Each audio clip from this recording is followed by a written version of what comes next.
নমস্কার বন্ধুরা, আমি শিল্পা কেক.com-এ তোমাদের সকলকে জানাই সাদর আমন্ত্রণ। আজকে শুরু করলাম রিভিউ দিয়ে। তো রিভিউ দেখে তোমাদের কেমন লাগলো তোমরা জানিও। ছোট্ট ছোট্ট পুচকি পুচকি ছানা, তারা আমার কেক খেয়ে খুব আনন্দ পেয়েছে, এটা দেখেও আমি খুব শান্তি পেলাম। এইবার তোমরা দেখবে আমি কেকটা কিভাবে তৈরি করেছি। আসলে সেট আপের প্রবলেমের জন্য কিছুদিন একদমই কেকের ভিডিও দিচ্ছিলাম না, দিয়ে এখন সেট আপ ঠিকঠাক মোটামুটি হয়ে গেছে, তো এখন আবার ভিডিও শুরু করেছি দেয়া। তো আজকে নতুন সেট আপের পরে প্রথম নতুন ভিডিও তোমাদের সাথে শেয়ার করতে চলেছি।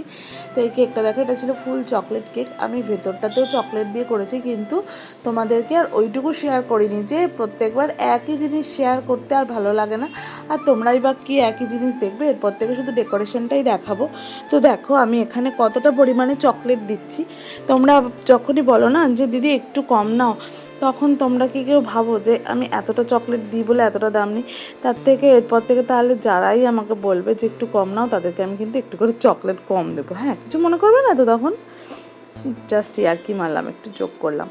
তো আমি আমার জিনিস, যেটা আমার কাজ, সেটা আমি কোনো কিছুর মধ্যেই কম্প্রোমাইজ আনবো না, মানে কোনো কিছুর মূল্যেই কম্প্রোমাইজ করব না।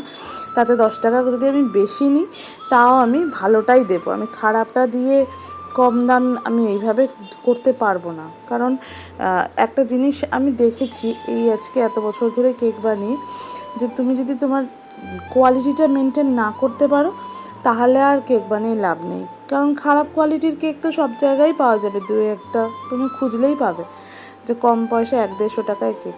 তো আমি 100-150 টাকা বা 200 টাকার মধ্যে ওই 1 পাউন্ড কেক দিতে পারি না, এই একটাই কারণে আমি কোয়ালিটি মেনটেন করি। তো তোমরা এখানে দেখো কতটা চকলেটই বানিয়েছি কেকটাকে। এবার আমাকে যে দিদি বানাতে দিয়েছিল, সে এই যেখানটা আমি রিবনটা দিচ্ছি এখানটায় ফন্ডেন্ট ছিল, তো সেই ফন্ডেন্টটা আমি দিতে পারিনি। তারও একটা কারণ আছে। ব্যাপারটা হয়েছে, দিদি আমাকে ফোন করে যখন অর্ডারটা করে, তখন আমাকে বলেছিল 1 তারিখ মানে 1 নভেম্বর সে নেবে। কিন্তু আমি দিদিকে বলি যে আমি নানান কাজে ভুলে যাই, তুমি আমাকে একটু হোয়াটসঅ্যাপ করে দাও। তো দিদি হোয়াটসঅ্যাপ করতে গিয়ে 1 তারিখ থেকে 5 তারিখ লিখে ফেলে। আর আমি ভাবলাম যে হয়তো প্রোগ্রামের ডেট চেঞ্জ হয়েছে, এরকম তো হয়েই থাকে। তো প্রোগ্রামের ডেট চেঞ্জ হয়েছে, তাই দিদি হয়তো 1 তারিখ থেকে 5 তারিখ লিখেছে। 5 তারিখের প্রোগ্রাম। তো আমি আমার হাজব্যান্ডকে কালকে সকালবেলা বললাম যে আজকে একটা অর্ডার ছিল, তো সেটাতে ডেট চেঞ্জ হয়েছে, এরকম কথা হলো। হঠাৎ দুপুরবেলা আমি তখন জামা কাপড় ভাঁজ করছি, দিদি তখন ফোন করে বলছে আজকে কেকটার কথা মনে আছে তো? আমি দিদিকে চমকে বলছেন কী করে, কী কেক আপনি কোথা থেকে বলছেন? তখন দিদিটা বলছে কেন, আমি তো তোমাকে বলেছিলাম 1 তারিখ একটা কেক নেবো। না, আপনি তো 5 তারিখ বলেছিলেন, হোয়াটসঅ্যাপ করেছিলেন। দিদিটা বলছে না। আমি যে হ্যাঁ একবার চেক করে দেখুন। দিয়ে দেখছে হ্যাঁ। দিদি বলছে না, তাহলে ভুলবশত 5 তারিখ হয়ে গেছে গো, কিন্তু এটা 1 তারিখ। দিয়ে আর কী করবো, শোনার মাত্রই সঙ্গে সঙ্গে লেগে পড়লাম যুদ্ধে। তার মধ্যে আবার কারেন্ট চলে গেল, দিয়ে মনটাও খারাপ। আমি আমার বরকে বললাম যে কারেন্টে এমনি দিন যায় না, আজকে হঠাৎ কারেন্টটাকেও যেতে হলো। কী করবে, কিছু তো করার নেই, কোনো কিছুই কারোর হাতে থাকে না। তো এইভাবে দেখো আমি দেখতে দেখতে থিমের কেকটা আমি তৈরি করেই ফেলেছি। আরও এখানে জিনিস কিছু ছিল, একটা প্রোটিন পাউডারের ওই বটল ছিল, কিন্তু আমি বটলটা তৈরি করতে পারিনি সময়ের জন্য। একটু তৈরি করে যদি আমি ওটাকে শক্ত, মানে আগের দিন রাতেও যদি আমি বটলটা তৈরি করে ওটা শক্ত হয়ে যেত, তাহলে সেট করতে পারতাম। এখন তো নরম, আর আমি কোনো কেমিক্যাল ইউজ করি না, তার জন্য ওটাকে শক্ত করাটাও একটু সময় সাপেক্ষ ব্যাপার হয়ে যাচ্ছিলো, তাই আমি আর দিইনি। বরং সেই জায়গায় আমি এরকম গোল্ডেন কালারের 3টে বল লাগিয়ে দিয়েছিলাম, যাতে একটু ইউনিক লাগে দেখতে। তো সত্যি দেখতে আমার তো খুবই পছন্দ হয়েছিল। তোমাদের কেমন কি লেগেছে তোমরা কিন্তু জানাতে ভুলো না।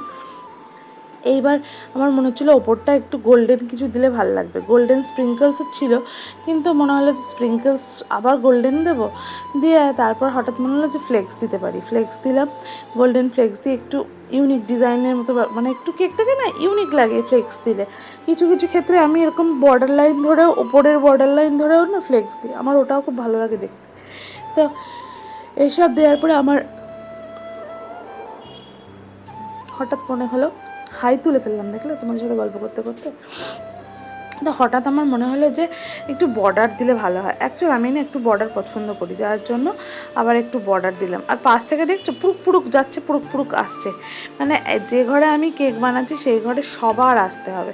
আমার বড় মেয়ে 2বার ঘুরে গেল, আমার বর 2বার ঘুরে গেল, আমার ছোটো মেয়ে দেখো তো ওই দূরে, এই যে চলে এলো, একবার যাচ্ছে একবার আসছে, একবার যাচ্ছে একবার আসছে। কি করছি, নতুন সেট আপে কেমনভাবে কেক বানাচ্ছি না বানাচ্ছি, সেই সব পর্যবেক্ষণ করতে আসছে আসলে। যে আবার ব্যাগ নিয়ে চলে গেল। তো এইসব করছিল ওরা। তারপরে আমি এখানে একটা পাইপিং ব্যাগের মধ্যে ছোট্ট স্টার নজেল আছে একটা, তো এই ছোট নজেলটা আমি কেক বানানোর শুরুতে কিনেছিলাম একটা সেটে, তো সেগুলো এখন একটু একটু কাজে লেগে যায়। তো সেইটা দিয়েই আমি সাইডে ছোট ছোট করে বর্ডার দিয়ে দিলাম, একদম ছোট ছোট করে। তো বর্ডার দেওয়ার সময় আমার মনে হলো যে একটু যদি আমি হোয়াইট কালার দিই তাহলে বেশ ভালো লাগবে, কারণ ক্রিমের সাথে হোয়াইটটা বেশ ভালো যাবে। দিয়ে একটু হোয়াইট কালারের ক্রিম আর তোমার চকলেট ক্রিম দুটো মিশিয়ে দেখো ছোটো ছোটো করে দিলাম, দেখতে কত ভালো লাগছে, যাতে মানে ফুলটাকে একটু এনহ্যান্স করে। এইবার এত গরম, বুঝতেই পারছো যা গরম, এই গরমের মধ্যে আমি ফট করে একটু কুলারটা চালিয়ে নিয়েছি। কুলারটা চালানো তো ঠিক আছে, আমার গরম লাগা থেকে আমি তো বাঁচলাম, কিন্তু এই মাসল তো কাত হয়ে যায়। দিয়ে কী করবো, দিয়ে আমার আবার বুদ্ধিতে তো আমি একদম বাজিমাত, তখন হঠাৎ মনে পড়লো যে আমার কাছে তো স্ট্র আছে, স্ট্র কেটে আমি সেট করে দেবো। দিয়ে আমার বরকে বললাম, আমার বর বলল হাই স্ট্র দিয়ে কী করে হয়, আমি তুমি দাঁড়াও আমি করবো। আর আমি শুরু করে দিলাম কাজ। দিয়ে দেখো বর্ডারটা কমপ্লিট করার পরেই আমি টুক করে ওইখানটায় লাগিয়ে দেবো, মানে লাগিয়ে দেবো বলতে স্ট্রটাকে সেট করব। এখানটা বর্ডারের কাজটা শেষ, প্রায় শেষ, বর্ডার কমপ্লিট। যেটা আমি এখানটা ওই যে স্টিকারটা লাগিয়েছিলাম সেই স্টিকারটার তলাটাতেও লাগিয়ে দিচ্ছি, তাহলে স্টিকারটা সেটটা ভালো হবে, ক্রিমের ওপরে দাঁড়াবে, তো সেটটা ভালো হবে। এবার আমি দেখো এই যে স্ট্রটাকে মাঝ বরাবর করে কেটেছি, মানে হাফ হাফ করে কেটে ঠেকনা দিয়ে দিয়েছি, দেখো তাহলে হাতের মাসেলটা একদম স্ট্রংলিভাবে থাকবে। একটু ঠেকনা দেওয়া থাকলে না কাত হয়ে পড়ে যাবে না। তো এই হয়ে গেল আমার কেকের আউটলুক। এরপরে একটু স্প্রিঙ্কলস দেবো, আর তার সাথে দেবো হচ্ছে নামের ট্যাগটা।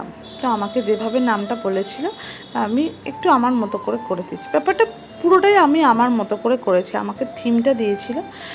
দেখো তোমাদের কেমন লাগে। আমি এখানে ছোট ছোট রিলস তৈরি করে নিয়েছিলাম ফেসবুকে ইউটিউবে দেওয়ার জন্য, দিয়ে সেই রিলসটা আমি এর সাথে অ্যাটাচ করে দিলাম। তার সাথে অ্যাটাচ করে দেবো স্লোমো, যেটা আমার সব থেকে ফেভারিট, মানে ভিডিওর মধ্যে এই যে স্লোমোটা না আমার খুব ভালো লাগে।